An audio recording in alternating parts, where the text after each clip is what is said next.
मंदिर में अगर दिया लगाने जा रहे हो, बाती लगाई है आपने मंदिर के अंदर, तो कुछ देर बैठिए, कुछ देर स्मरण करिए। हमारे यहां तो यहां तक कहा गया है कि किसी मुर्दे को अगर जलाया भी जाता है तो कपाल क्रिया तक रुकना पड़ता है कि थोड़ा रुकिए, कोई पीछे से आकर कुछ कर ना जाए।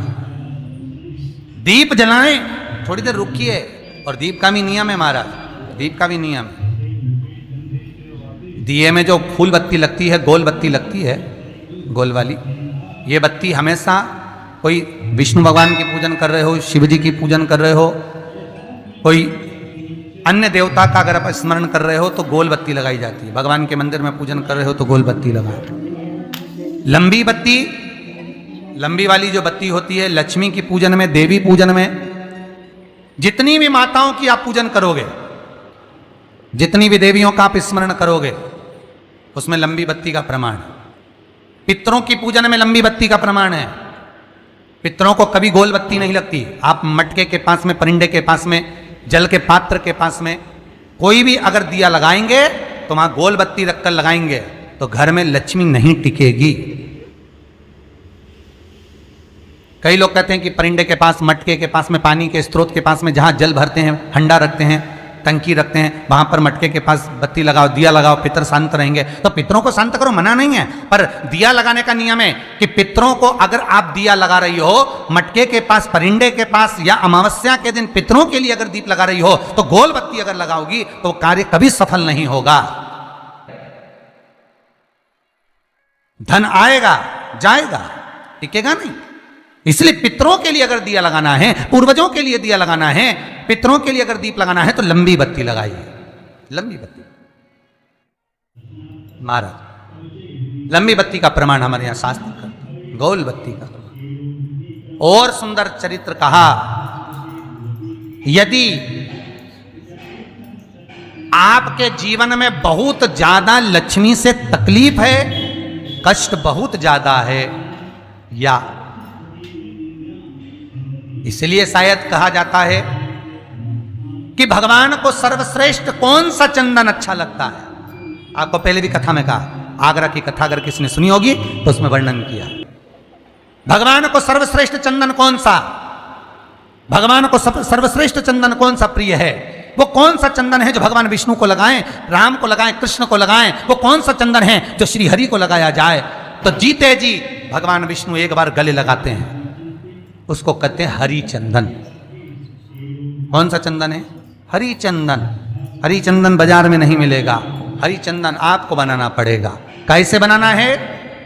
तुलसी जब सूख जाए उसकी जड़ को निकाल लिया जाए, वो जड़ को पानी में धो लिया जाए, धोने के बाद उसको सिलवट्टे पर, पत्थर पर घिसा जाए और घिसकर उसमें थोड़ा सा कुंकू, रोली डालकर तैयार कर कर जो भगवान विष्णु के मस्तक पर, कृष्ण राम के मस्तक पर लगा देते हैं और उसकी एक बिंदी अपने हृदय पे लगा लेते हैं। जीते जी भगवान एक बार उसको गले लगाते ही हैं। हरि चंदन प्रियता। जैसे शिव महापुराण में रुद्र चंदन का भाव है, शिव महापुराण में रुद्र चंदन का प्रमाण दिया जाता है। अगर आपने लिंग पुराण पढ़ी हो तो उसका 5वां स्कंद अवश्य पढ़िएगा महाराज। और शिव महापुराण अगर पढ़ रहे हो तो उसका कुमार खंड पढ़िएगा, जिसमें रुद्र चंदन का प्रमाण है। रुद्र चंदन कैसा? रुद्र चंदन का प्रमाण कैसा? तो महाराज कहा, चंदन घिसकर, पीला चंदन घिसकर उस चंदन को 3 मुखी रुद्राक्ष पर लपेट लिया जाता है। 3 मुखी रुद्राक्ष पर उस चंदन को लपेटा जाता है। लपेटोगे उसके बाद उसको ऐसा गोल करोगे तो एकदम चिकना हो जाएगा, एकदम चिकना, ठीक है, एकदम चिकना हो जाएगा। और उस चंदन को आप शिवरात्रि के दिन, और कोई से भी महीने की शिवरात्रि, किसी भी महीने की हो, सब फलदायी होती है। अगर आप पंचांग में देखेंगे तो शिवरात्रि लिखी हुई आती है, हर महीने शिवरात्रि पड़ती है। किसी भी महीने की शिवरात्रि पर रुद्र चंदन, अर्थात जो चंदन का आपने 3 मुखी रुद्राक्ष में लेपन करा है, उसका गोला बनाया है, वो चंदन अच्छा मोटा मोटा कर लेना, अच्छा बढ़िया, ऐसा नहीं कि थोड़ा बहुत ही लगाओ, पूरा रुद्राक्ष दिखना नहीं चाहिए, पूरा लपेटकर उसको शंकर के शिवलिंग पर ले जाकर रख दीजिए और फिर धीरे धीरे शंकर भगवान का जल अभिषेक करना प्रारंभ कर दीजिए। वो चंदन पूरा धीरे धीरे शंकर के शिवलिंग पर डलना चाहिए। शंकर के मूल मंत्र श्री शिवाय नमस्तुभ्यम का जाप करिए। यह कहलाता है रुद्र चंदन। इस चंदन के अभिषेक से महाराज जो काम नहीं होता आप कर कर उस कार्य को प्राप्त कर सकते हो, सिद्ध कर सकते हो। रुद्र चंदन, हरि चंदन, रुद्र चंदन, ये वो चंदन है जो जीवन का सुख प्रदान करने वाले, हरि तत्व देने।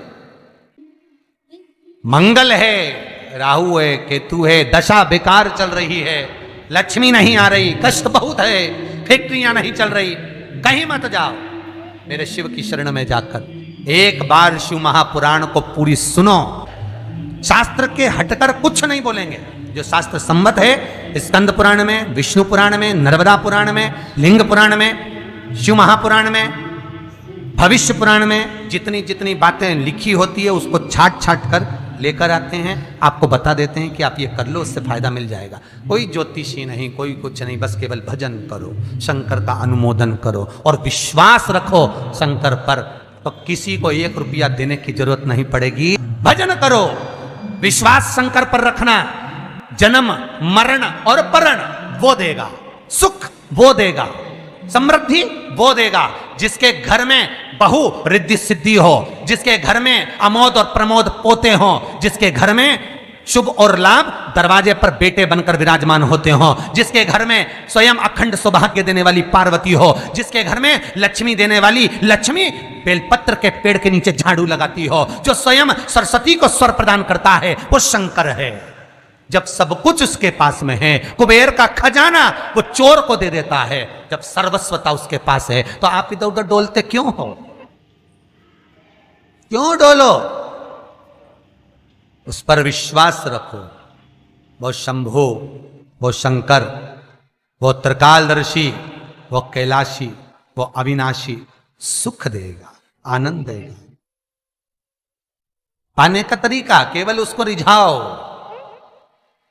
जो मंदिर आपसे दूर हो, जिस मंदिर में कोई नहीं जाता, जिस मंदिर में कोई दिया तक नहीं लगाता, उस मंदिर में तुम जाओ और उस मंदिर में एक दिन जाकर प्रकाश कर कर आना, एक बार दिया जला कर आना, मंदिर की सफाई करी आना, शंकर जी पे जल चढ़ाकर उनको स्नान कराकर, कोई पत्ती पेड़ पौधे के पास में हो तोड़ के चढ़ाए आना। 2-4 बार कर कर देखना कितना शांति, कितना धीरज, कितना आनंद, कितनी समृद्धि, कितनी लक्ष्मी मिलती है। तुम करोगे तुम्हारा पेट भराएगा, हम करेंगे हमारा पेट भराएगा। स्वयं करिए। तो ब्रह्मलोक के देवता ब्रह्मा हैं, वैकुंठ के देवता भगवान विष्णु हैं, और मृत्यु लोक का अगर कोई देव है तो वो महादेव है, केवल शंकर,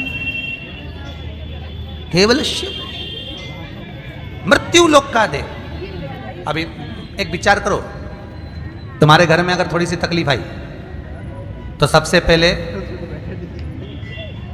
अमेरिका में लड़का रह रहा वो आएगा क्या? पूना में बच्चे रह रहे हैं वो आएंगे क्या? इंदौर में बेटी रह रही वो आएगी क्या? उज्जैन में कोई रह रहा है वो आएगा क्या? सबसे पहले वो आएगा जो तुम्हारे घर के पास होगा या घर के करीब में होगा, बिल्कुल लगा हुआ होगा या घर में होगा। अब आप कहां रहते हो? जितने लोग कथा सुन रहे हैं सही बताना, कहां रहते हो? पृथ्वी पर, मृत्यु लोक में रहते हो। और पुकार किसको रहे हो? ब्रह्मलोक में। पुकार किसको रहे हो? वैकुंठ लोक में। पुकार किसको रहे हो? इंद्रलोक में। और जो घर के घर में रह रहा है, जो तुम्हारे पास में रह रहा है, जो मृत्यु लोक में रह रहा है, उसको तो बुला ही नहीं रहा। कई लोग कहते हैं मृत्यु लोक, कई लोगों की आदत है पड़ोसन को तो खूब चाय पिलाएंगे, पड़ोसन की काकी के तो। अगर आपको यह वीडियो पसंद आया होगा तो लाइक करिएगा, शेयर करिएगा। मेरे चैनल में नए होंगे तो मेरे चैनल को सब्सक्राइब करिएगा। फिर मिलते हैं अगले वीडियो में। ओम नमः शिवाय।